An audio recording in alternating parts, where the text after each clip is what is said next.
오늘은 전도서 15번째 시간입니다. 전도서 4장 4절부터 6절까지의 말씀을 가지고 행복은 세상의 부요함에 있지 않다. 행복은 세상의 부요함에 있지 않다 라는 제목으로 하나님의 말씀을 함께 상고합니다. 우리는 썩어져 없어질 이 세상을 살아가면서 참된 행복을 하나님이 아닌 세상의 어떠함으로 채워가려 할 때가 많은 것 같아요. 이게 정말 어리석은 선택인데요. 이걸 바르게 분별해내기가 쉽지 않은 것 같습니다. 그럼에도 불구하고 우리 모두는 하나님의 자녀들이잖아요.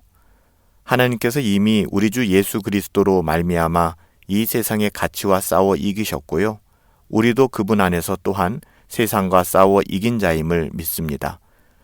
그러기에 우리의 가치관이 세상에 잠시 쓰다 가게 될 물질적 안정과 번영함에 있어서는 안 돼요. 이 모든 건 역시 하벨, 곧 영원하지 않으며 아침 안개 같다는 것을 우리는 깨닫고 또한 그것을 고백할 수 있어야 되는 것이죠. 오늘 전도자는 본문 4절에서 내가 또 본즉 사람이 모든 수고와 모든 재주로 말미암아 이웃에게 시기를 받으니 이것도 헛되이 바람을 잡는 것 같도다 라고 탄식하고 있어요.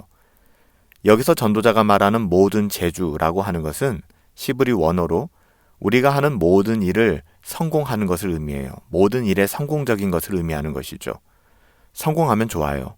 그리고 누구나 성공하고 싶어 합니다. 저는 우리 모두가 이 땅에서 성공적인 인생을 살아갔으면 좋겠어요.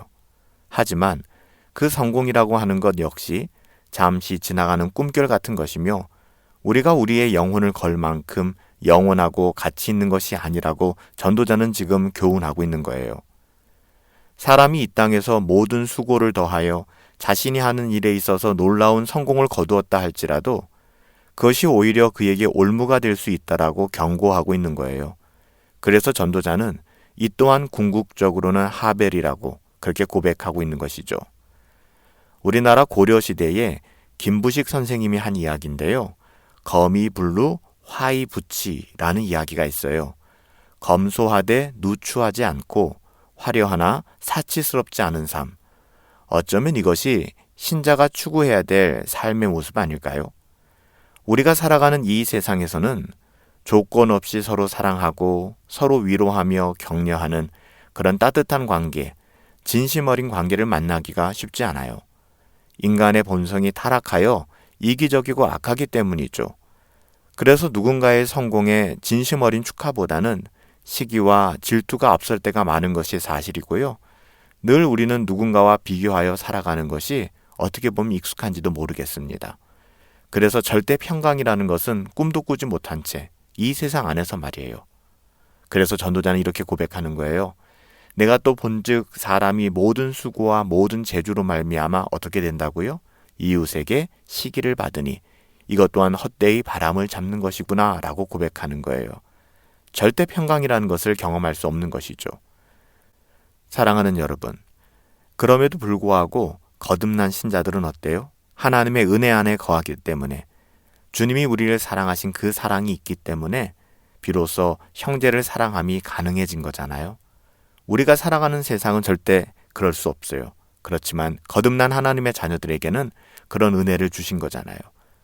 여러분, 그래서 우리가 이 땅을 살아갈 때에, 이 세상을 살아갈 때에 사람을 의지하고 사람을 신뢰하는 것은 정말 어리석고 분별력이 없는 거예요.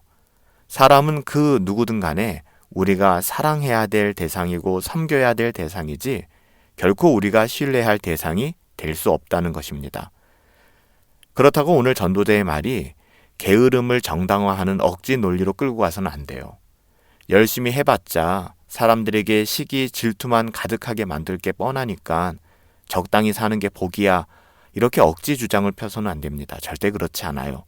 세상이 이렇게 고단하고 힘겨울지라도 우리는 우리에게 맡겨주신 삶의 자리에서 늘 성실하게 최선을 다해야만 합니다.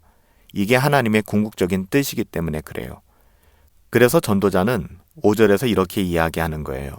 5절 말씀에 보니까 우매한 자는 팔짱을 끼고 있으면서 자기의 몸만 축내는도다.